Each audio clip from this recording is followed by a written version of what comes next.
नमस्कार, आप देख रहे हैं दहाड़, साथ में आपके शिखा ठाकुर। ड्रीम पॉलिटिक्स का कोई सबसे मुफीद मुद्दा अगर इस देश में रहा है तो वो है आरक्षण। आरक्षण पर सियासी रण इस देश में कभी खत्म हो ही नहीं सकता। किसी भी दल में आरक्षण से छेड़छाड़ की हिमाकत कोई नहीं कर सकता, लेकिन इस पर सियासत अक्सर होती है, हमेशा होती है। कुछ ऐसा ही इस बार भी हो रहा है। 1 अगस्त को सुप्रीम कोर्ट ने SC/ST आरक्षण को लेकर के फैसला सुनाया तो सियासी बवाल मचना तय था और इसे लेकर के सरकार ने अपना स्टैंड भी क्लियर किया है। कहा कि अनुसूचित जाति और जनजाति के लिए आरक्षण की व्यवस्था जस की तस रहेगी। दरअसल सुप्रीम कोर्ट ने कोटे में कोटा की व्यवस्था दी थी और इसके तहत सर्वोच्च अदालत ने राज्यों के लिए डायरेक्शंस दिए। कहा था कि कोटे के अंदर कोटा बनाने का अधिकार राज्य सरकारों को होगा। राज्य सरकारें सब कैटेगरी बना सकती है ताकि जरूरतमंदों को उचित अधिकार दिया जा सके। 2004 के अपने पुराने फैसले को पलटते हुए सुप्रीम कोर्ट ने यह आदेश दिया। साथ ही सुप्रीम कोर्ट ने SC/ST में भी क्रीमी लेयर की नीति लागू करने की इजाजत भी थी और इसे लेकर के आज देशव्यापी बंद का आह्वान किया गया। भारत बंद के दौरान कई शहरों से झड़प और लाठीचार्ज की भी तस्वीरें हम तक पहुंची। रिजर्वेशन बचाओ संघर्ष समिति के बैनर तले इस बंद का आयोजन किया गया है, जिसमें कांग्रेस और SP समेत कई विपक्षी पार्टियां भी शामिल रही हैं। मायावती की BSP और चंद्रशेखर आजाद की आजाद समाज पार्टी भी इस बंद के समर्थन में नजर आई, जबकि सरकार पहले ही साफ कर चुकी है कि SC/ST को दिए जा रहे आरक्षण में कोई बदलाव नहीं होगा। 9 अगस्त को मोदी कैबिनेट की बैठक के बाद ये साफ भी कर दिया गया। खुद प्रधानमंत्री मोदी ने कहा था कि आरक्षण मिलता रहेगा, तब आखिर क्यों भारत बंद करके ये सारा बखेड़ा खड़ा किया गया? आज के दहाड़ में इन्हीं सवालों के जवाब हम तलाशने की कोशिश करेंगे, लेकिन उससे पहले जरा देखिए कि इस मुद्दे पर कैसे सियासी बवाल शहर शहर मचा है। प्रधानमंत्री जी ने कैबिनेट में फैसला करके कहा कि क्रीमी लेयर SC/ST में लागू नहीं है और इस फैसले का पार्ट भी नहीं है, तो वो क्लियर हुआ पार्ट। दूसरा पार्ट है डायरेक्शन का, जो फैसले का भी पार्ट है। तो उसमें उन्होंने कहा कि राज्य चाहें, सुप्रीम कोर्ट ने कहा राज्य चाहें तो सब कैटेगराइजेशन कर सकते हैं और उसमें 2 शर्तें लगा दी। क्वांटिफाइबल डेटा इकट्ठा करेंगे राज्य, और जिसको भी वो रिजर्वेशन देंगे उसको 100% नहीं दे सकते, जो SC का रिजर्वेशन है उसको। तो ये विषय अननेसेसरी के विपक्ष के लोग इसमें भ्रम फैला रहे हैं। सुप्रीम कोर्ट के द्वारा जिस तरीके से उसमें अलग अलग प्रावधान बनाए जाने की बात कही गई थी, उस पर भी मेरे प्रधानमंत्री ने स्पष्ट तौर से कहा था और ये कैबिनेट की मीटिंग में ही इस बात को कहा गया था कि आरक्षण को जिस तरीके से बाबा साहेब भीमराव अंबेडकर ने जो प्रावधान बनाए हैं वही प्रावधान वैसे ही लागू रहेंगे। आज जिसका आप जिक्र कर रहे हैं, दूसरी बात ये, पहली बात तो सरकार की सोच पूरी तरीके से आरक्षण के समर्थन में है, प्रधानमंत्री जी की सोच आरक्षण के समर्थन में है। मोदी जी के राज में आप देखिएगा दलितों को बांटा जा रहा है, क्रीमी लेयर की बात की जा रही है। आज देखिएगा जो रिजर्वेशन जो है उसको खत्म किया जा रहा है। जिस तरीके से देश में आरक्षण को खत्म करने की पूरी तैयारी चल रही है सरकार के द्वारा, और संविधान को कहीं ना कहीं छेड़छाड़ करने की तैयारी चल रही है सरकार के द्वारा। लेटरल एंट्री के जरिए ये लोग जो हैं आरक्षण को खत्म करना चाहते हैं, सरकारी पदों को खत्म कर रहे हैं, रेल को, तेल को, सेवा को, सेना को, सबको ठेके पे देने की बात कर रहे हैं। उसके विरोध में भारत बंद अगर होता है, निश्चित तौर पर यह अवेयरनेस का है और हम आरक्षण को खत्म नहीं होने देंगे। समाजवादी पार्टी समझती कि इस फैसले को वापस लेना चाहिए। जिस तरीके का वो फैसला आया है, सरकार को उसके लिए कदम उठाना चाहिए था, लेकिन सरकार ने कदम नहीं उठाया। सरकार ने कोर्ट में क्या शपथ पत्र दाखिल किया, ये भी बहुत बड़ा सवाल। वहीं प्रधानमंत्री मोदी भी बार बार ये कह चुके हैं कि आरक्षण किसी भी कीमत पर खत्म नहीं होगी। इसी साल अप्रैल में मोदी ने कहा था कि खुद बाबा साहेब भी आ जाएं तो भी आरक्षण खत्म नहीं होगा। सुनिए। मैं पहले ही कह चुका हूं कि अगर आज खुद बाबा साहब आंबेडकर चाहे तो बाबा साहब आंबेडकर भी आरक्षण खत्म नहीं कर सकते हैं। मोदी का तो सवाल ही नहीं उठता है। तो आज की दहाड़ शुरू करने से पहले उन सवालों का जरा रुख कर लेते हैं जिनके इर्द गिर्द आज हमारी चर्चा रहने वाली है। पहला अहम सवाल है कि आरक्षण ज्यों का त्यों है, फिर भी भारत बंद क्यों? दूसरा सवाल, आरक्षण के पक्ष में मोदी है, फिर क्यों विरोधी नाराज है? तीसरा अहम सवाल है, SC/ST आरक्षण पर भ्रम फैलाया जा रहा है क्या? चौथा अहम सवाल, क्या दलों को SC/ST वोट बैंक खिसकाने का डर है? पांचवा अहम सवाल, सुप्रीम कोर्ट के फैसले से आरक्षण पर आखिर क्या असर पड़ने वाला है। गेस्ट का एक बड़ा पैनल इस वक्त हमारे साथ मौजूद है। एक बार इंट्रोडक्शन आपका करवा दें। अश्विनी शाही, नेता बीजेपी हमारे साथ, आदेश भारद्वाज, नेता कांग्रेस, प्रियंका कुशवाहा, प्रवक्ता आरजेडी जुड़ेंगे अब से कुछ ही देर में, हर्ष दहिया, वकील सुप्रीम कोर्ट के, बलविंदर सिंह, दलित चिंतक, साथ ही रमनीश वत्स, राजनीतिक विश्लेषक इस समय हमारे साथ मौजूद हैं।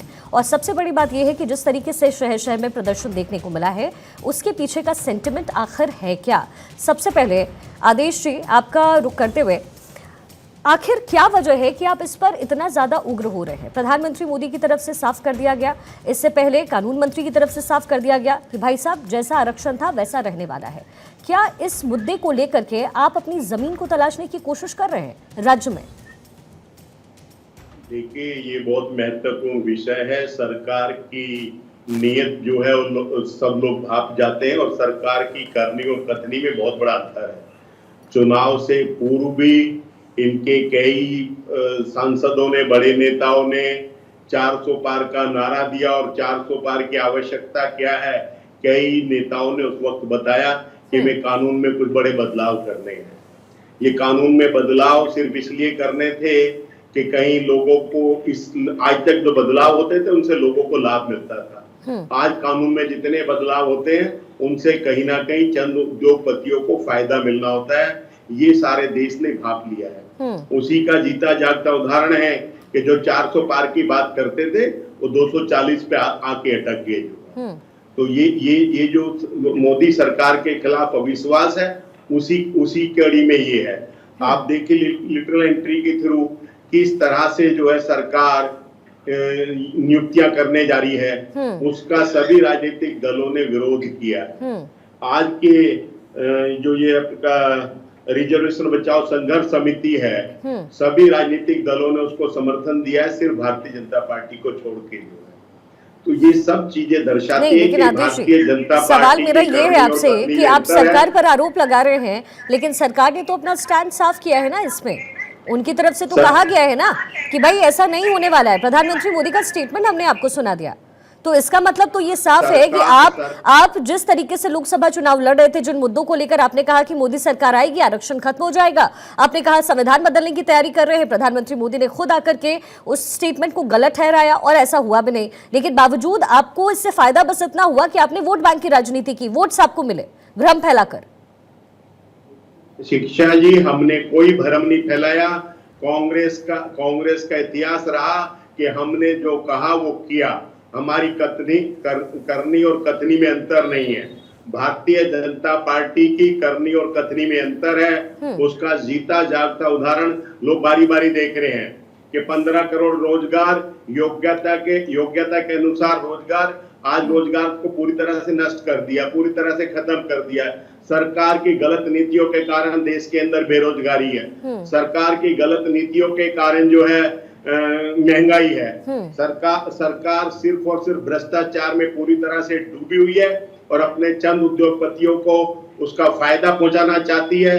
सेबी की प्रमुख को किस तरह से नियुक्ति दी, ये सबके सवाल का जवाब आप मेरे सवाल का जवाब नहीं दे रहे हैं। अश्विनी शाही जी, बैकफुट पर बीजेपी क्यों है जब ये स्टेटमेंट इतना क्लियर है, सुप्रीम कोर्ट का फैसला है और वो भी एक डायरेक्शन के रूप में है, और इसे कौन लागू कर सकता है? राज्य सरकार है, वो कोई किसी भी राज्य में जिसकी भी सरकार हो। तो फिर बीजेपी इस पे स्टैंड क्लियर क्यों नहीं कर रही? जो सहयोगी दल हैं आपके, क्या उनके भी प्रेशर में आप हैं? नहीं, कोई प्रेशर नहीं। शिखा जी, देखिए, भारतीय जनता पार्टी लोकतांत्रिक मूल्यों का पालन करते हुए, संविधान की रक्षा करते हुए आगे बढ़ रही है और हमने कहा है कि हम लागू नहीं करेंगे। स्पष्ट हमारा कैबिनेट का फैसला हुआ है। लेकिन इस समय हिंदुस्तान में एक नया नैरेटिव चल गया है जिसके कांग्रेस पार्टी, चाहे लोग हताश और निराश विरोधी दल इस समय हैं, वो लोग एक भ्रम फैलाना चाहते हैं पूरे देश में। अभी ताजा घटना देखिए किस तरीके से, चाहे वो महाराष्ट्र के इंडी अलायंस के सदस्य हों या दिल्ली में हो, इन लोगों ने किस तरीके के बयान दिए कि हिंदुस्तान में तो बांग्लादेश की तरह हो जाएगा। कुछ लोग और अभी आज तक बयान देते आ रहे हैं। इन लोगों को ये पूरे देश में हिंसा फैलाने की एक छोटी सी जो है मन में जो वो उठ रही है ना, हिलोरे मार रहा है इन लोगों का मन, उसको ये शांत करने इस सड़क पर उतरे थे। किस चीज का विरोध है? हमने कहा है कि हम लागू नहीं करेंगे, तो विरोध किसका कर रहे हैं? आप सरकार का विरोध कर रहे हैं या सुप्रीम कोर्ट का विरोध कर रहे हैं या किसका समर्थन कर रहे हैं? आप बताइए। अगर सुप्रीम कोर्ट ने कुछ कहा है क्रीमी लेयर के बारे में और सरकार, केंद्र सरकार ने कैबिनेट की बैठक में इसको नकार दिया है कि हम नहीं करेंगे, हम आरक्षण विरोधी नहीं है, तो आप विरोध किस बात का कर रहे हैं? ये तो दिख रहा है, हमारा कहीं पर कोई पीछे कदम नहीं है, ना कोई स्पष्टीकरण देने की आवश्यकता है। जब कैबिनेट का फैसला हो चुका है तो जनता को बरगलाने वाले कांग्रेसी आज लेटरल एंट्री की बात कर रहे हैं। इन लोगों को यह नहीं समझ में आ रहा शिखा जी, लेटरल एंट्री 4-3 साल से 5 साल तक का जो है कॉन्ट्रैक्ट बेसिस पर होता है, उसमें कहीं कुछ नहीं होता। उसमें भी हमने कहा है कि भाई अगर आरक्षण की विसंगति हो रही है तो उसमें भी आरक्षण हम लागू करेंगे। सरकार ने जो है वापस लिया है, लेटरल एंट्री की मैं बात कर रही हूँ, वो कहीं ना कहीं जो मैसेजिंग है वो बहुत अलग गया है। यही वजह है कि विपक्ष आप पे आक्रामक है। देखिए, विपक्ष को मैं कह तो रहा हूं कि विपक्ष को हिंदुस्तान में आग लगाना है। आज की घटना के बारे में शिखा जी आपको हमसे ज्यादा पता होगा। आगरा में दुकानें लूट ली गई इन बंद के समर्थकों ने, यानी कि कांग्रेसी गुंडों ने। गोपालगंज में एक स्कूली बस जो भारी बच्चों से भरी हुई थी उसको आग लगाने की कोशिश करी गई। ईश्वर की कृपा से पुलिस वहां पहुंच गई और बस सुरक्षित हो गई। 30 बच्चे थे उस बस में। तो ये आतंकी और आतताई घटनाएं आज जो हुई हैं उसके समर्थन में कांग्रेस उतरी थी। कांग्रेस यही हिंसा की बात कर रही है। कांग्रेस यही चाहती है कि भारतीय जनता पार्टी जो एनडीए की सरकार तीसरी बार चल रही है वो किसी तरीके से बदनाम की जाए, किसी तरीके से उसके खिलाफ काम किया जाए। लेकिन अश्विनी जी, इसका नुकसान तो आपको लोकसभा के चुनाव में हुआ ना। चलिए मैं दोबारा लौटूंगी आपके पास। प्रियंका कुशवाहा प्रवक्ता आरजेडी हमारे साथ है। प्रियंका जी, इसकी जरूरत क्यों आन पड़ी है? वोट बैंक की राजनीति करने के लिए जो सरकार की तरफ से फैसला ही नहीं लिया गया उसको आप भुनाने की कोशिश कर रही हैं। आरजेडी हमेशा जात पात पर राजनीति करता रहा है, इसमें कोई दो राय नहीं है, लेकिन आरक्षण के मुद्दे को इस तरीके से घसीटना, सबसे ज्यादा विरोध अगर कहीं हुआ है तो बिहार में हुआ है, और वो भी उस बात का विरोध जो अभी लागू भी नहीं है, जो हुआ भी नहीं है। क्यों? शिखा जी, आयरनी तो ये है कि एक जाति की मीडिया हमें जात पात की पार्टी बोलती है। ये बड़ा ही प्रॉब्लमेटिक मुझे लगता है, क्योंकि वहां पर भी किन लोगों का रिप्रेजेंटेशन है, एक जात की मीडिया। प्रियंका जी, एक जात की मीडिया का क्या मतलब है? एक जात के मतलब का मीडिया का मतलब ये है कि वहां पर अगर आपका मतलब, मैं आपको ठीक, अगर आपका मतलब ये है कि मीडिया बैठ करके सिर्फ सरकार से सवाल करे, विपक्ष से ना करे, ऐसा मीडिया का काम ये होता नहीं है। लेट मी करेक्ट यू, हमारा काम ये है कि अगर गलत हो रहा है तो हम उसके खिलाफ आवाज उठाएं। मीडिया चुनाव नहीं लड़ती है मैम, चुनाव आप लड़ रहे हैं। 2 मिनट सुन तो लीजिए। मैं मुद्दे की बात सुनूंगी, मैं उल्टी सीधी बात सुनने वाली आंखें नहीं। जब आप डायरेक्ट एलिगेशंस लगाते हैं, एलिगेशन नहीं, मैंने जात पात की राजनीति आप करते नहीं करते हैं क्या प्रियंका जी? आपसे ज्यादा आवाज तेज मेरी है। अब आप मेरे सवाल का सिर्फ जवाब दीजिए। अश्विनी जी, मैं लौटूंगी। प्रियंका जी, मेरा सवाल आपसे ये है, आप मुझे ये बताइए सुप्रीम कोर्ट की तरफ से, Ashwini ji, I come back to you. Ashwini ji, आपको मौका दूंगी मैं, आप प्रियंका जी से बात करने का मौका दूंगी। प्रियंका जी, मेरा सवाल आपसे एक है कि जब आपको पता है कि डायरेक्शन सुप्रीम कोर्ट की तरफ से दिया गया, सरकार की तरफ से ये कहा गया है कि ऐसा कुछ नहीं होगा, ये राज्य सरकार के पास ये पूरी तरीके से उनके हाथ में है कि वो कोटे में कोटा दें या नहीं, तो फिर राजनीति क्यों कर रही हैं आप? यही अगर बिहार में आपकी सरकार होती जो नीतीश बाबू के साथ थी, तो क्या आप वही करती? हमारी जब सरकार थी तो आपको मालूम होना चाहिए कि हमने बिहार में जातिगत सर्वे कराया और साथ ही साथ आरक्षण का दायरा भी बढ़वाया, जिसको कोलोजियम सिस्टम से बने कोर्ट ने उसको खारिज कर दिया। इसलिए हमें डर था कि ऐसा होगा। उसके पहले ही हम लोगों ने भाजपा सरकार से अपील की थी, केंद्र सरकार से, कि इसको 9 शेड्यूल में शामिल किया जाए, बिल्कुल वैसे ही जैसे तमिलनाडु में है, लेकिन इसको शामिल नहीं किया गया और हुआ वही, उसको स्क्रैप कर दिया गया, बिल्कुल उसी तरीके से जैसे कि कोर्ट में भी हमारे लोग रिप्रेजेंटेड है ही नहीं, ना एससी रिप्रेजेंटेड है, ना एससी रिप्रेजेंटेड है, ना ओबीसी रिप्रेजेंटेड है। तो लोग इस तरह के जजमेंट पर विरोध करने से मजबूर हो जाते हैं। ये आप स्पष्ट करिए ना कि कोर्ट पर, हिंदुस्तान की न्यायपालिका पर आपको भरोसा है या नहीं? तो म्यूट कीजिए या मुझे कहिए तो मैं अभी इसी वक्त छोड़ करके चली जाती हूँ। इस तरह से बात नहीं होती है। प्रियंका जी को बात करनी है। अश्विनी जी, मैं आपको मौका दूंगी, मुझे ओपनिंग स्टेटमेंट, अश्विनी जी बोल रहा है तो 2 मिनट चुप हो जाए। मुझे ओपनिंग स्टेटमेंट लेने दीजिए, मैं आपकी बात कराऊंगी, आप सीधा सीधा डायरेक्ट वार पलटवार कीजिए। विषय है वो इस समय है कोटे में कोटा। प्रियंका जी, अब आप अपनी बात पूरी कीजिए। जब आप कोटे में कोटा की बात करती हैं और आप कह रही हैं कि केंद्र सरकार का इस पे रवैया क्लियर है कि वो कोटे में कोटा का विरोध नहीं करती है, तो मुझे लगता है कि यहाँ पे करेक्शन की जरूरत है, क्योंकि अश्विनी वैष्णव जी जब कैबिनेट की जब बैठक हुई थी उसके बाद वो बाहर आए तो वो ये कह रहे थे साफ तौर पर कि हम क्रीमी लेयर लागू नहीं करेंगे, पर जो सब कैटेगराइजेशन है उसको उसके ऊपर उनका कोई रवैया नहीं है, कोई स्टैंड नहीं है। तो सीधी सी बात है, जब बाबा साहब ने भी इसको कहा था कि जो एससी कैटेगरी है वो हेट्रोजेनियस कैटेगरी है, लेकिन साथ ही साथ उन्होंने ये भी कहा था कि जो छुआछूत की भावना है वो उनको एक धागे में पिरोती है। तो जिस कम्युनिटी के साथ भेदभाव इकोनॉमिक नहीं सोशल तरीके से हुआ है, सामाजिक तरीके से हुआ है, उसमें आप आरक्षण को कैसे छेड़छाड़ कर सकते हैं? आरक्षण कोई मनरेगा अभियान नहीं था कि आप उसको इकोनॉमिक क्राइटेरिया से जोड़िएगा। आरक्षण सोशल अपलिफ्टमेंट के लिए था, रिजर्वेशन। तो हमारा ये डिमांड है कि उसके भीतर में ना कोटा विद इन कोटा जैसा कोई प्रावधान हो, ना क्रीमी लेयर। भाई क्रीम तो हमें मिला ही नहीं है। लालू जी के शब्दों में कहूं तो आजादी के बाद जिस समय में मलाई निकाली जा रही थी, मलाई एक तबके को दी गई और बाकी 90% आबादी इसी तरीके से रह गई, हमको मट्ठा नसीब नहीं हुआ है। तो हमारी लड़ाई है कि सभी का रिप्रेजेंटेशन सभी जगह हो। कॉलेज, मैं इसकी बात करूं, अगर यूनिवर्सिटीज की अगर बात कर दूं, डीयू को पता होगा आपको 80 कॉलेजेस में एक भी ओबीसी एससी एसटी प्रिंसिपल नहीं है। क्या काबिलियत नहीं है हम में? काबिलियत है, पर डिस्क्रिमिनेशन है। जिस दिन आपने कोटा विद इन कोटा भी ले आया, इसमें सब कैटेगराइजेशन कर दिया, 13 पॉइंट रोस्टर के हिसाब से अगर आप उसको देखती हैं तो उसमें रिजर्वेशन लागू ही नहीं होगा। रमनीश जी, ठीक है रमनीश जी, हम इसका विरोध ना करें तो क्यों ना करें, बताएं मुझे। ऑल राइट रमनीश जी। जी शिखा जी, अभी इन्होंने क्लियर कर दिया, प्रियंका जी बहुत सारी अच्छी बातें इन्होंने रखी। फिर बात करते हैं संविधान की, बात करते हैं कि संविधान की हत्या की, लोकतंत्र की हत्या। तो लोकतंत्र की हत्या और संविधान की हत्या तो वही कर रहा है जो इसका विरोध कर रहा है। बात है क्रीमी लेयर। अरे भैया, जब क्रीमी लेयर, आप बताइए कि रामविलास पासवान जैसे अलग अलग बहुत सारे, उनके बेटे की बात करूं चिराग पासवान, क्या उनको जरूरत है? क्या उनको जरूरत है आरक्षण की? उनके जैसे बहुत सारे ऐसे देश में राजनेता हैं जो कि इसका आरक्षण का फायदा ले रहे हैं। बात है कि देखिए क्रीमी लेयर की बात आती है तो एक डोम है, खासकर मांझी की बात करें, डोम की बात करें, मांझी और डोम के अलावा बहुत सारी अन्य जातियां हैं जो कि अभी भी 76 साल हो गए वो हाशिए पे ही हैं। तो क्या उनको हक नहीं मिलना चाहिए? बात समानता की बात आती है। सुनिए, देखिए मैंने आपके बीच में नहीं बोला, अभी आपने अश्विनी जी को कहा इंटरप्ट ना करने के लिए, तो लेट मी क्लियर। ठीक है बोलिए। बात फिर बहुत सारी बातें आती है कि आप राइट टू इक्वलिटी की बात होती है, तो यही तो बात कर रहा है। आज हमारा देखिए सीजीआई चंद्रचूड़ ने कौन सी बातें करी, जो संविधान के अनुच्छेद 16.4 में जो बातें की गई है वही चीज उन्होंने लागू किया। और मुझे लगता है संविधान के अनुच्छेद 16.4 क्या करता है, कोटे में कोटा की आरक्षण में। जरा इस तस्वीर को देखिए, आपको तो स्क्रीन दिख रही है, प्रियंका जी को शायद नहीं दिख रही होगी। ये गोपालगंज की हम तस्वीर आपको दिखा रहे हैं, स्कूल के बस में यहाँ पर आग लगाई जा रही है। ये कोटे में कोटा की जो बात सुप्रीम कोर्ट ने कही है उसका विरोध बिहार में हो रहा है। और बिहार में जरा देखिए कि कहाँ नुकसान पहुंचाया जा रहा है। स्कूली बस है ये, जिससे बच्चे अपने भविष्य को सुधारने जाते हैं। वो बच्चे जिनको शायद आगे कोटे की जरूरत ही ना पड़े, उनके भविष्य को देखिए कैसे खतरे में डाला जा रहा है। हाँ रमनीश नहीं, फिर देखिए शिखा जी बात हो रही थी ना, संविधान की बात हो रही थी। भैया देखिए संविधान खतरे में इसी रूप में आता है जब आप देश की संपत्ति को, राष्ट्रीय संपत्ति को जब आग में झोंक देते हैं,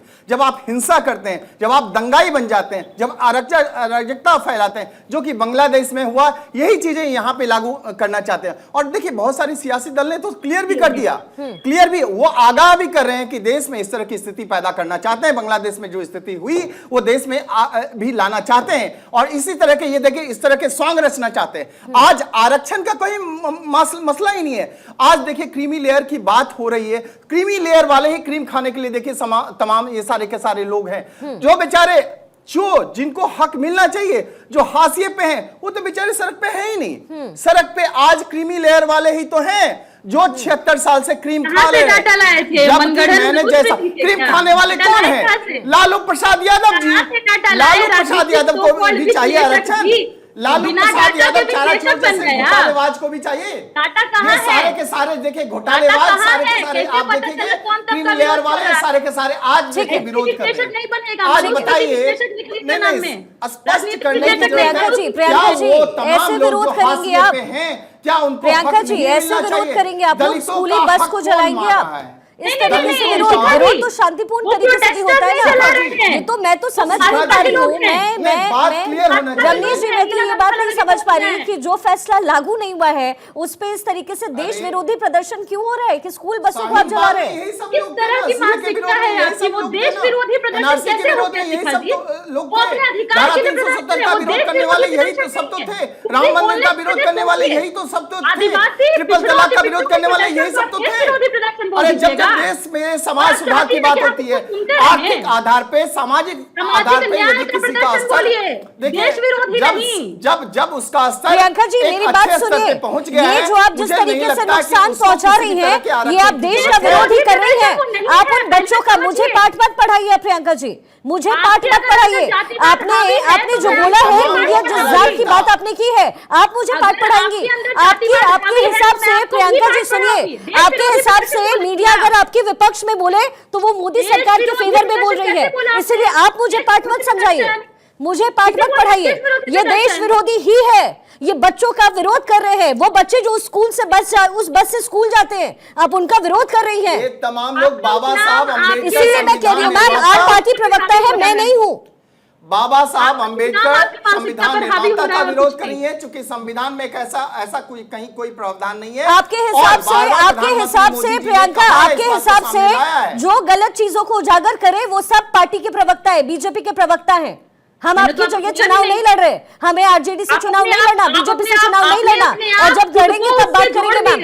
बलविंदर सिंह जी, नैरेटिव भी है, बलविंदर सिंह जी दलित चिंतक हमारे साथ यहाँ है, विरोधी है, लेकिन दलितों का कोई विरोधी नहीं। ठीक है, मैं पूछ लेती हूँ, बलविंदर जी यहाँ पर है, उतरे दलितों का विरोधी। ठीक है रमनीश जी, यहाँ बलविंदर जी है। बलविंदर जी आप बताइए, क्या आपको लग रहा है, आपकी क्या टिप्पणी है इस पर? सुप्रीम कोर्ट की तरफ से एक बात रखी गई, डायरेक्शन दिया गया है, राज्य सरकारों के ऊपर है, कोटे में कोटा होना चाहिए, क्रीमी लेयर को अलग कीजिए और उसके बाद अगर हो सके तो जो नीचे लोग हैं उनको ऊपर बढ़ाइए। आपको क्या लगता है, क्या ये होना चाहिए, क्या होना चाहिए? सर्वप्रथम क्रांतिकारी जय भीम।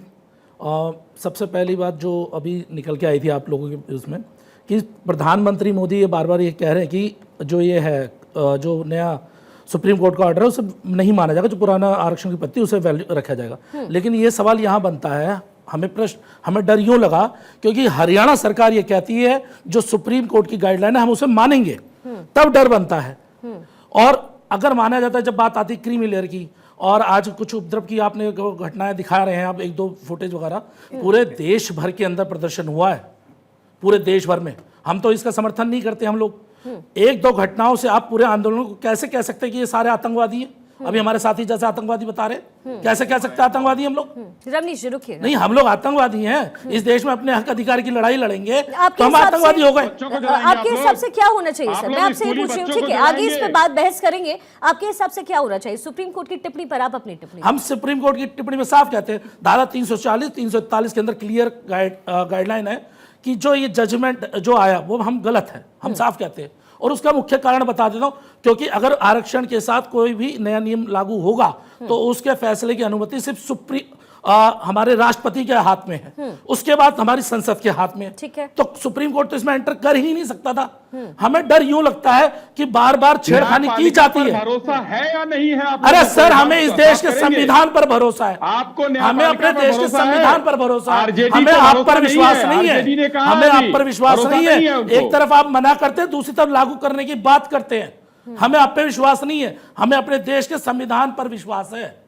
हम अपने संसद से कह रहे हैं, हम संसद से मांग कर रहे हैं, अरे आप लेके आए सुप्रीम कोर्ट। अरे सर हम कह रहे हैं, हम ये कह रहे हैं, हम अपनी संसद से कह रहे हैं, आपको मान लीजिए। अरे सर हमें क्या अधिकार भी नहीं है कि अपने हक अधिकार की बात रख ले? नहीं, हम अपने हक अधिकार की बात रख ले। आपकी सरकार है, लागू तो आप ही करेंगे ना, लागू आप करेंगे इसको। अरे लागू आप करेंगे तो हमारी बात सुन लीजिए।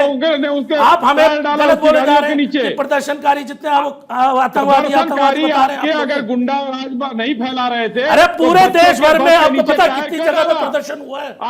आपको पता कितनी जगह प्रदर्शन हुआ है? और यहाँ पूरे देश भर में शांतिपूर्वक हुआ। एक दो फुटेज के आधार पर आप हमें आतंकवादी बता देंगे? इन लोगों को चलिए ठीक है, अच्छा ठीक है, इसकी प्रैक्टिकलिटी बलविंदर जी, कुछ प्रैक्टिकलिटी जान लेते हैं। हर्ष दहिया हमारे साथ है, अगर कुछ लोगों ने करा, पुलिस उन्हें आइडेंटिफाई करेगी। अश्विनी जी, आप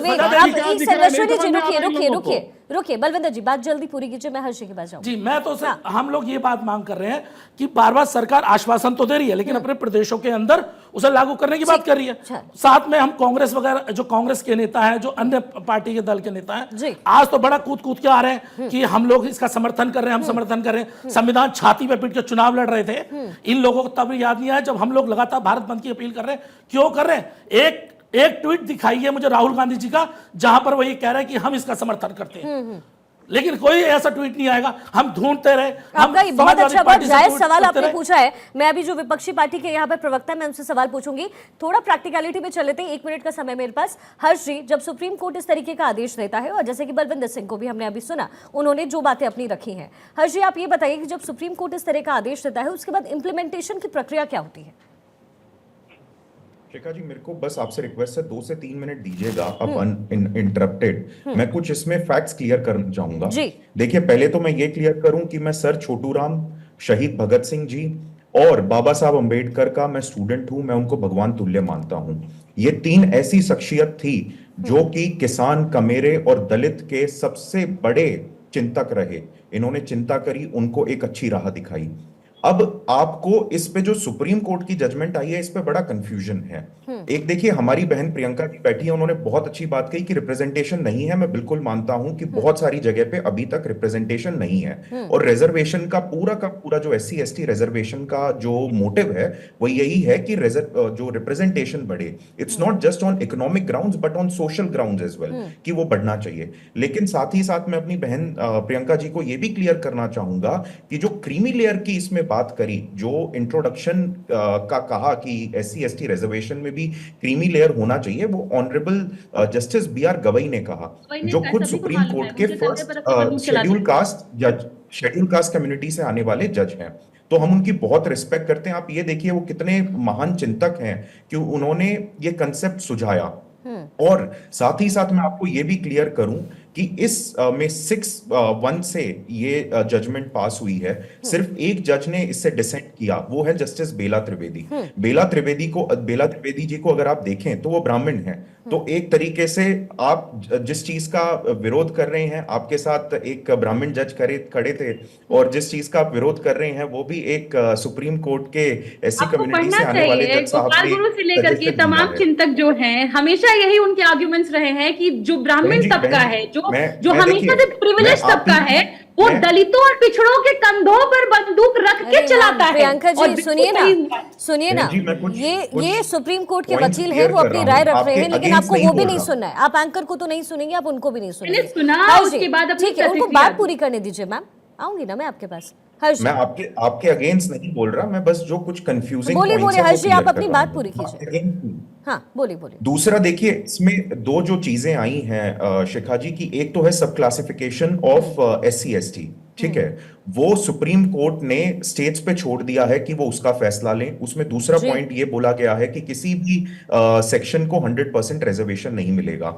दूसरा आया क्रीमी लेयर का, वो एक सजेशन है, दैट इज नॉट डायरेक्टिव। उसमें जजमेंट में वो एक सजेशन दिया गया है कि क्रीमी लेयर का एक कंसेप्ट इसमें क्या कहते हैं इंट्रोड्यूस कर देना चाहिए। क्योंकि आप ये देखिए, एम्पेरिकल डेटा जो है अभी, जितना भी हम वैसे भी देखते हैं, तो ये है कि कुछ sections of SC ST community काफी लंबे समय से रिजर्वेशन का फायदा उठा रहे हैं। 2nd जनरेशन 3rd जनरेशन अभी भी रिजर्वेशन का लाभ ले रहे हैं, लेकिन गांव देहात में जो बेचारे सही में वंचित हैं, उन तक अभी तक रिजर्वेशन का लाभ नहीं पहुंच रहा है। So that was the purpose behind this particular judgment. और सरकार ने भी ये क्लियर कर दिया है कि भाई सरकार कम से कम भाजपा इस चीज को वो लागू नहीं करेगी। अगर कोई स्टेट गवर्नमेंट्स का ऐसे बयान आया है तो डेफिनेटली, यानी कि प्रैक्टिकलिटी में उसको उतारने की कोशिश जो है वो मोदी सरकार ने किया। बीजेपी जिस तरीके से इसको आगे लाना चाहती है वो नहीं लेकर आ पा रही है, उसकी वजह क्या है? क्या आपको लगता है कि जिस तरह का नुकसान आपको हुआ है अभी इस चुनाव में, अब आने वाले दिनों में विधानसभा चुनाव में, हालांकि जिन राज्यों में चुनाव हुए इस पर बहुत ज्यादा असर शायद ना भी पड़े,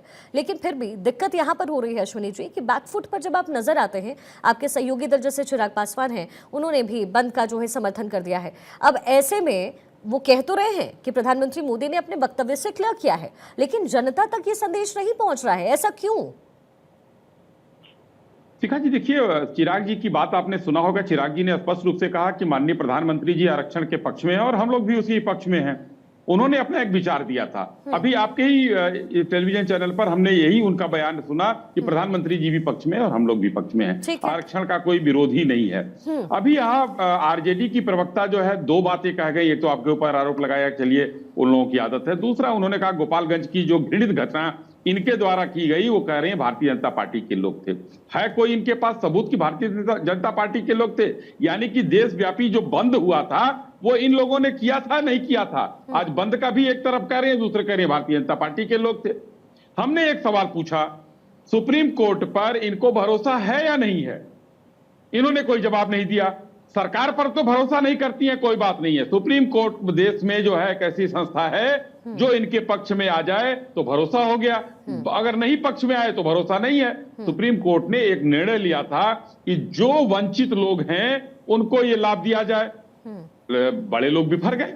चलिए, हमने सरकार ने कहा कि एकदम कोई दिक्कत नहीं है, हम काम नहीं करेंगे, हम आरक्षण को छुएंगे नहीं, हम ऐसे ही जैसे रहा हम लागू नहीं करेंगे। अब आप फिर भ्रम फैला रहे हैं दलित चिंतक बैठकर। हरियाणा की सरकार ने बयान दिया, हरियाणा की सरकार का बयान दिखाइए आप कहां है? ये झूठ और नेगेटिव नैरेटिव फैलाने का जो खेल चल रहा है हिंदुस्तान में, ये खेल उन उपद्रवियों द्वारा किया जा रहा है जो आज सड़कों पर उतरे हैं बिना किसी उद्देश्य के। इनका उद्देश्य नहीं साफ है, इनका मोटिव नहीं साफ है। हमारे आदेश जी कह रहे हैं कि कानून से जो बदलाव होगा उससे पहले के कानूनों के बदलाव में बड़ा लाभ होता था। 75 में जब 42वां संशोधन तक आप लोगों ने किया था, बड़ा सरकार को लाभ था। संविधान की आत्मा को आपने छेड़ दिया था, 69 टाके लगाए थे उसमें, बड़ा जनता को लाभ हुआ। 356 का दुरुपयोग करके सैकड़ों सरकारें गिराई, बड़ा जनता को लाभ था। उसके बाद आप लोगों ने ये अब दूसरे वाले आरक्षण की बात की जो अभी लेटरल एंट्री वाली थी, इसमें भी जनता को क्या 5 साल के लिए कोई आईएएस नहीं बनाया जा रहा? आपने भी तो उस फैसले को वापस लिया ना, मैं यही तो पूछ रही हूँ। आप उनको प्लेटफॉर्म भी तो दे रहे हैं कि आप अपनी जमीन को तलाशिए। आप इस बार के सेंटिमेंट में प्लेटफॉर्म दे रहे हैं प्रियंका जी, ठीक है? मैं वही आपके माध्यम से जनता को समझाना चाहता हूं। मैं कहना चाहता हूं कि ये 3 साल और 5 साल के लिए कॉन्ट्रैक्ट की भर्ती होती है। सरकार ने अगर अपने मर्जी से निकलवाया होता, देखिए डिपार्टमेंट में पहले भी आज से नहीं है, ये नेहरू जी के जमाने से है। विजय लक्ष्मी पंडित को क्या बनाया गया, मनमोहन सिंह जी को क्या बनाया गया, रघुनाथ उनको जो है जो अपने गवर्नर बने रघुनाथ जी जो है उनको क्या बनाया गया। ठीक है, समझ गए मैं। प्रियंका जी पहले से चली आ रही है, लेकिन सरकार का उसमें कोई वो नहीं है। जिस तरीके से अभी ये झूठ फैला रहे हैं कि नेहरू जी के समय से था, इनको आइडिया तक नहीं है। आरजेडी के लोग तो खास करके, क्योंकि आरजेडी अरे अश्विनी जी रुकिए एक सेकंड। प्रियंका जी बोलिए, क्या आप बोल रही हैं, बोलिए। मेरा यही कहना है कि फिर से ये झूठ फैलाया जा रहा है कि तो सबके बीच में बोल रही है शिखा जी। नहीं अश्विनी जी रुकिए, दूसरा कोई बोल रहा है तो इनको दर्द हो जा रहा है। मेरी बात सुनिए, रुकिए। हाँ, आप क्या कह रही हैं प्रियंका जी? बात कीजिए, बात पूरी कीजिए। अभी आप सुनिए, नेहरू जी के समय से नहीं था, कभी भी यूपीएससी में डायरेक्टर का पोस्ट, सेक्रेटरी का पोस्ट और जॉइंट सेक्रेटरी का पोस्ट, ये तीनों पोस्ट जो अहम है नीतियां बनाने में, उसमें लेटरल एंट्री का प्रावधान कभी नहीं था। वो किया किसने? वो किया रिजर्व बैंक का गवर्नर बनाया गया। रिजर्व बैंक का गवर्नर क्या करता है बताइए जरा। रिजर्व बैंक का गवर्नर बिमल जालान कौन बनाया था? मनमोहन सिंह जी क्या थे? ये नीतियां नहीं बनाते थे, ये लोग नीतियां नहीं बनाते थे। मनमोहन सिंह जी क्या करते थे बताइए जरा। सैम पित्रोदा क्या करते थे? सैम पित्रोदा क्या थे? अरे लेटरल एंट्री से था उनका भाई, विजय लक्ष्मी पंडित लेटरल एंट्री से थी। ये नीति बनाते थे, ये लोग नीति बनाते थे। ठीक है रमेश जी, लोग अभी पीछे से कार्यरत हैं। ज्वाइंट सेक्रेटरी की पोस्ट होती है। बात प्रियंका जी पूछ रही है कि डर गए हैं क्या आप लोग, इसीलिए वापसी हो रही है। बोलिए। हाँ रमेश जी, देखिए ये मुझे लगता है बहुत ही खतरनाक। बैसाखी गिर जाएगी तो सरकार गिर जाएगी। पहले जिस तरह की भ्रांतियां तैयार हुई थी इन लोगों के तरफ से, जिस तरह के भ्रामक खबर फैलाए जाते थे कि संविधान खतरे में है, और संविधान को मुझे लगता है कि जितने सारे आरक्षण है भारतीय जनता पार्टी जैसे सरकार में आती है ये सारे के सारे आरक्षण जो खत्म कर देगी। देखिए आरक्षण को सबसे पहले ही कह दिया है कि बाबा साहब अम्बेडकर जब इसमें चेंज नहीं कर पाए, इसमें कोई तब्दीलियां नहीं ला पाए, तो मैं इसमें कोई तब्दीलियां नहीं, जिस तरह से आरक्षण चल रहा है उसी तरह से आरक्षण चलता रहेगा। प्रधानमंत्री मोदी जी ने इसको क्लियर कर चुके हैं, और मुझे लगता है इसमें किसी तरह की कोई भी भ्रामक खबर यदि फैलाई जाती है विपक्ष की तरफ से और बार बार फैलाई जाएगी। अभी जिस तरह का संविधान, ये देखिए सुप्रीम कोर्ट की जो आई है, जिस तरह का उन्होंने आदेश दिया है, उसके ऊपर देखिएगा कि बहुत दिनों तक विपक्ष जो है इसी तरह का भ्रामक खबरें फैलाती रहेगी और देश में अराजक तत्व जो है इसी तरह से आप देखिए दंगा करते रहेंगे।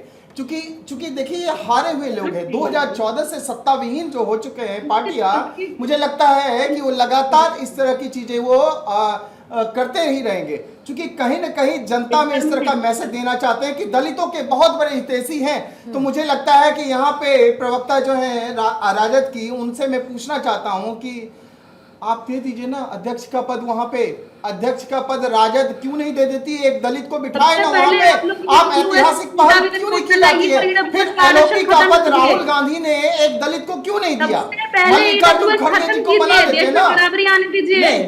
दलितों की बात, दलितों का कोई हक यदि छीना है, सबसे पहले आपने बाबा साहब अम्बेडकर का अपमान किया और बाबा साहब को, अम्बेडकर को अपमान करने वाली कोई और नहीं थी, कोई और नहीं था, वो था कांग्रेस पार्टी। सीताराम केसरी को एक दलित चेहरा को बाथरूम में बंद कर याद बनाए कौन दिया था? कांग्रेस पार्टी। तो मैं चाहता हूं कि ये सारे के सारे जो दलील दे रहे हैं ना, वो दलील दें तो दलितों को अभी हमारे भाजपा के जो साथी यहाँ पर आपके उसमें डिबेट में कह रहे झूठ बोल रहे हैं, मैं साफ कह रहा हूँ। ये रिपोर्ट आप ही के नायब सिंह सैनी जी हैं जिन्होंने सुप्रीम कोर्ट के फैसले का स्वागत किया है और उन्होंने चुनाव आयोग से इस पर चर्चा करने के लिए कहा है, क्योंकि अभी चुनाव की डेट आ गई है तो अभी वो लागू नहीं कर सकते। अगर यकीन हो मैं रिपोर्ट भेज देता हूं आपको, आप देख लीजिएगा अपने सीनियर में एक बार पूछ ले Bharatiya Janata party. Supreme court ने बलविंदर जी, मैं मेरा सवाल ये कि सुप्रीम कोर्ट की जो टिप्पणी है आप उसे गलत ठहरा रहे। मैं आपसे सवाल, मेरा सवाल आप एक काम कीजिए ना, आप इतने ईमानदार हैं तो 9वीं अनुसूची में डलवा दीजिए ना। क्या डर है 9वीं अनुसूची में डलवाने का? डलवा दीजिए, कोई कोर्ट का जो हम आपके साथ खड़े हो जाएंगे। स्वागत नहीं करते हैं ये बता आप डालिए ना 9वीं अनुसूची में, लाइए। सुप्रीम कोर्ट का विरोध कर रहे हैं, हम तो स्वागत करेंगे। बलविंदर जी, कि सुप्रीम कोर्ट का विरोध करते हैं। बलविंदर जी, ये सुप्रीम कोर्ट ने एक डायरेक्शन दिया, उसकी प्रशंसा की, इसका मतलब ये थोड़ी है। चलिए आपकी बात भी मैं मान लेता हूं, आप कह रहे हैं तभी कुछ ले सर, मैं अभी साबित करता हूं, मैं आपको यही साबित करता हूं, अभी साबित करता हूं मैं आपको। अरे आप बोलिए ना, आप वर्गीकरण करेंगे ना।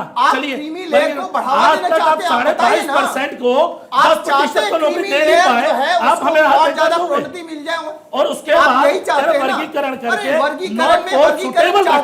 हमारे लोगों को रोजगार नहीं मिलेगा, आप अपने लोगों को बैठा दो। इसीलिए हमारे लोगों को अभी तक पूरी नौकरी नहीं मिल पाई। अपना सोच लेंगे, आप अपना सहारा ढूंढिए, अपने मुद्दे हम उठाएंगे। हीरो बनने का जो कैरेक्टर है ना, पीछे की अभी तो हमारे आने वाले लोग हैं, गरीबों का हक लूटते रहे, दलितों का हक लूटते रहे, सबको पता है 76 साल जो 10%, 22.5% आरक्षण मिलने के बाद चाहते, वो चाहते ही नहीं मिली। ये वर्ग जो है ऊपर आ, यदि ये वर्ग ऊपर आ जाता है तो हमारा हक, जिससे हमारे लोगों को रोजगार नहीं मिलता। इसलिए चाहते हैं कि ये वर्ग यदि ऊपर गया, ये शिक्षित हो गया, रोजगार इसको मिल गया, तो ये सारे के सारे लोग जो है हमें सहारा दे सकते हैं, हमें वोट नहीं बिना आरक्षण। आदेश जी, ठीक है आदेश जी, आप प्रदर्शन कर रहे हैं, आप अलग तरीके से प्रदर्शन कर सकते थे। हालांकि प्रियंका जी मेरी बात से ताल्लुकात नहीं रखेंगी। अभी जो मैंने आपको तस्वीर दिखाई जिसमें स्कूल बस को जलाया जा रहा था, क्या ये तरीका है विरोध करने का? हम किसी भी हिंसा के साथ नहीं है, लेकिन हिंसा कौन लोग कर रहे थे इसकी भी जांच हो जाएगी।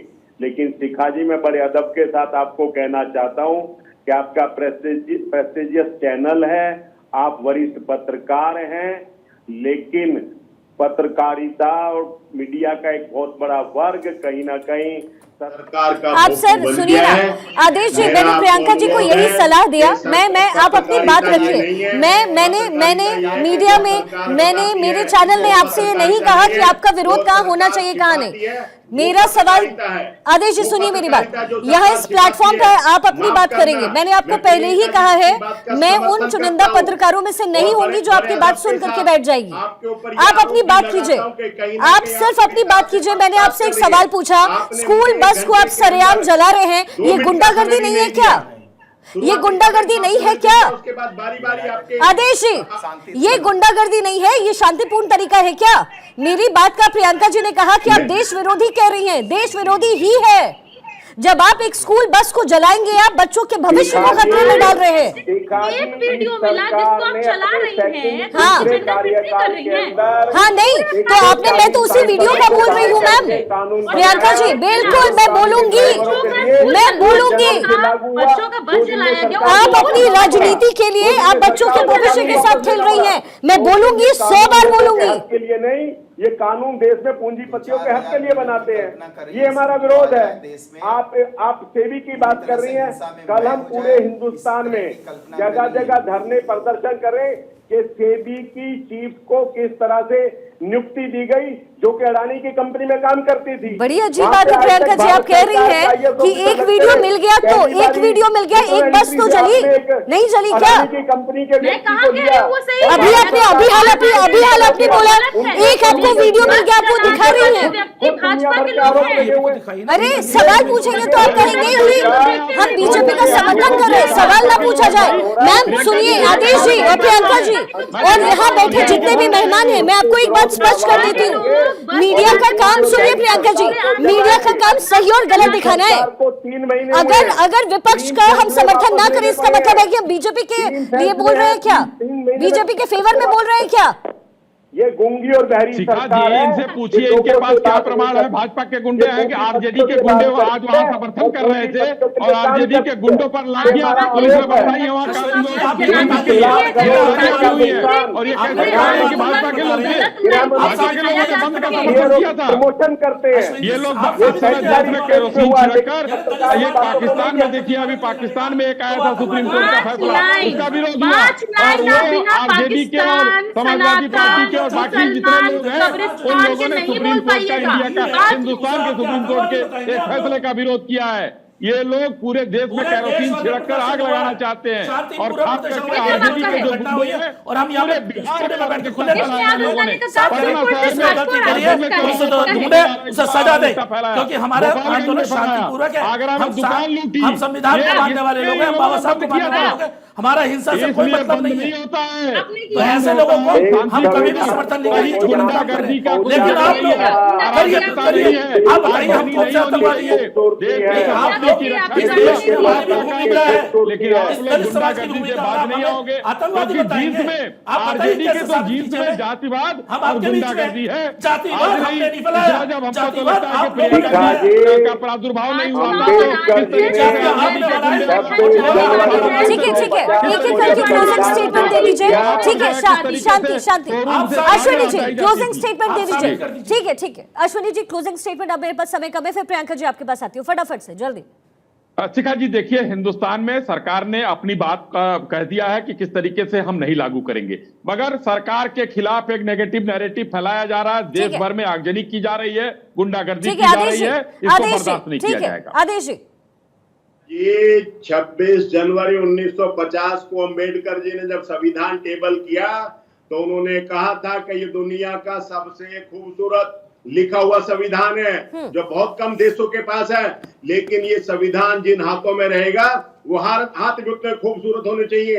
आज उन हाथों की खूबसूरती की कमी झलकती है जो बारी बारी लोगों के खिलाफ, समय कम है प्रियंका जी, लोगों के खिलाफ कानून बनता है। ठीक है प्रियंका जी, हमारी पार्टी और जितनी भी सामाजिक न्याय प्रिय पार्टियां हैं कभी भी इस फैसले का समर्थन नहीं कर सकती हैं, क्योंकि ये वंचितों के अधिकार को छीनता है। और सबसे सरकास्टिक बात बस यही है कि जिन तबकों को आरक्षण से हमेशा से समस्या रही है, वो तबका आज बोल रहा है कि हमें दूसरों की चिंता है, तो हमें इस चिंता में थोड़ा नजर आता है।